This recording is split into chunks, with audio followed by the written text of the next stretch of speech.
안녕하세요.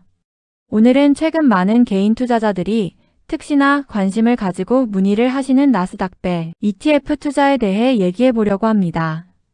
특히 요즘처럼 AI, 반도체, 빅테크 기업들이 글로벌 증시를 주도하는 상황에서는 나스닥배 ETF에 대한 관심이 더욱 높아지고 있는데요. 단순히 미국 기술주가 좋다 정도로 접근하기보다는 실제로 어떤 구조로 수익이 발생하는지, 그리고 단기 투자와 장기 투자 중 어떤 방식이 더 유리한지 정확하게 이해하는 것이 중요합니다. 우선 나스닥백 ETF가 무엇인지부터 간단히 설명드리겠습니다. 나스닥백은 미국 나스닥 시장에 상장된 기업 중 시가총액이 큰 비금융 기업 100개로 구성된 지수입니다. 쉽게 말하면 미국을 대표하는 기술 성장주 모음이라고 생각하시면 됩니다. 대표 종목으로는 엔비디아, 애플, 마이크로소프트, 아마존, 메타, 브로드컴 같은 글로벌 기업들이 포함되어 있습니다. 최근에는 AI 산업 성장으로 인해 반도체와 클라우드 관련 기업 비중이 더욱 커지고 있는 상황입니다. 국내 투자자들이 가장 많이 투자하는 대표적인 나스닥백 ETF는 미국의 QQQ ETF입니다. 이 ETF는 나스닥백 지수를 그대로 따라가는 구조입니다. 즉 나스닥백이 1% 상승하면 ETF도 거의 비슷하게 움직이고 반대로 하락하면 같이 내려갑니다. 그래서 개별 종목 리스크를 줄이면서 미국 기술주 성장 흐름에 투자할 수 있다는 장점이 있습니다. 그렇다면 나스닥백 ETF는 어떤 구조로 수익이 발생할까요? 크게 보면 세 가지입니다. 첫 번째는 기업 실적 성장입니다. ETF 안에 포함된 기업들이 AI, 클라우드, 반도체, 플랫폼 사업 등을 통해 매출과 이익을 계속 성장시키면 자연스럽게 주가가 상승하게 됩니다. 결국 ETF 가격도 올라가게 되는 구조입니다. 최근 몇 년간 엔비디아와 AI 관련 기업들의 폭발적인 성장 덕분에 나스닥백 상승률이 상당히 강하게 나타난 이유도 여기에 있습니다. 두 번째는 유동성입니다.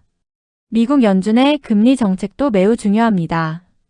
금리가 낮아지고 시장에 돈이 많이 풀리면 성장주로 자금이 몰리게 됩니다. 반대로 금리가 높아지면 기술주는 조정을 받는 경우가 많습니다. 특히 2025년부터 2026년 현재 시장에서는 금리 인하 기대감과 AI 산업 성장 기대감이 동시에 반영되면서 기술주 중심 투자 흐름이 계속 이어지고 있습니다. 하지만 동시에 변동성 역시 상당히 커진 상황입니다. 세 번째는 환율입니다. 국내 투자자가 미국 ETF에 투자할 경우 달러로 투자하게 됩니다. 따라서 원달러 환율 상승 시 추가 수익 효과가 발생할 수도 있습니다. 예를 들어 미국 ETF 자체는 보합이어도 달러가 강세라면 환차익이 생길 수 있습니다. 반대로 환율이 하락하면 ETF 수익 일부가 줄어들 수도 있습니다. 그래서 미국 ETF 투자는 결국 미국 증시 흐름과 달러 흐름을 함께 보는 것이 중요합니다. 이제 가장 중요한 부분인 단기 투자와 장기 투자 이야기를 해보겠습니다. 먼저 단기 투자 관점입니다. 나스닥백 ETF는 변동성이 큰 편이기 때문에 단기 매매를 하는 투자자들도 많습니다. 특히 미국 CPI 발표, FOMC 회의, 엔비디아 실적 발표 같은 이벤트 때 하루에도 몇 %씩 크게 움직이는 경우가 자주 발생합니다. 이런 움직임을 이용해 단타나 수익 매매를 하는 투자자들도 상당히 많습니다. 하지만 여기서 중요한 것은 단기 매매는 생각보다 난이도가 높다는 점입니다. 특히 나스닥은 변동성이 강하기 때문에 방향을 잘못 잡으면 손실도 빠르게 커질 수 있습니다. 실제로 올해도 AI 관련 기대감으로 급등했다가 금리 우려가 나오면서 급락하는 흐름이 반복되고 있습니다. 그래서 단기 투자를 한다면 반드시 손절 기준과 진입 기준이 명확해야 합니다. 그리고 많은 초보 투자자들이 관심을 가지는 것이 바로 레버리지 ETF입니다. 대표적으로 TQQQ 같은 상품인데요. 이 상품은 나스닥백 하루 변동폭의 3배를 추정합니다. 나스닥백이 하루 2% 상승하면 약 6% 상승하고 반대로 2% 하락하면 약 6% 하락하는 구조입니다. 상승장에서는 매우 강력한 수익률을 보여줄 수 있지만 하락장에서는 손실 역시 엄청나게 커질 수 있습니다. 실제로 최근 시장 조정 구간에서도 일반 QQQ보다 훨씬 큰 하락폭을 기록했습니다. 특히 레버리지 ETF는 장기 보유 시 복리 구조와 변동성 감소 효과 때문에 원래 기대했던 수익률보다 성과가 낮아질 수도 있습니다.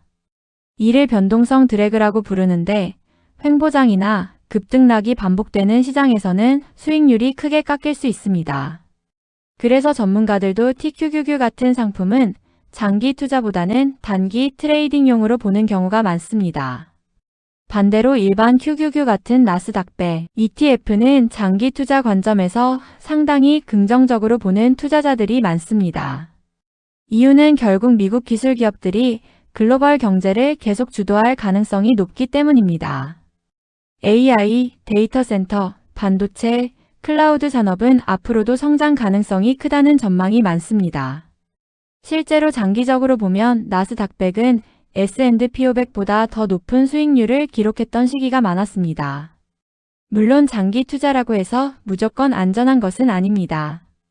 나스닥백은 기술주 비중이 매우 높기 때문에 시장 조정 시 하락폭도 큽니다. 2022년처럼 금리 급등 시기에는 나스닥이 큰 폭으로 하락하기도 했습니다.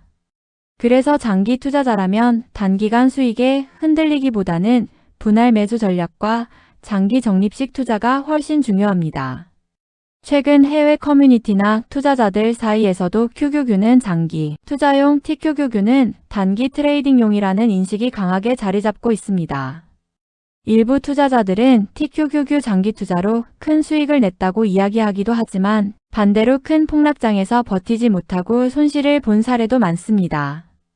결국 중요한 것은 자신의 투자 성향과 리스크 관리입니다. 정리해보면 나스닥백 ETF는 미국 기술 성장 산업에 투자하는 가장 대표적인 방법 중 하나입니다. 수익 구조는 기업 실적 성장, 유동성, 환율 흐름 등이 복합적으로 작용합니다. 단기 투자에서는 높은 변동성을 활용할 수 있지만 난이도가 높고 리스크도 큽니다. 반대로 장기 투자는 미국 기술 산업 성장에 장기적으로 베팅하는 방식이라고 볼 수 있습니다. 개인적으로 초보 투자자라면 단기 매매보다는 장기 적립식 투자 접근이 훨씬 안정적일 수 있습니다.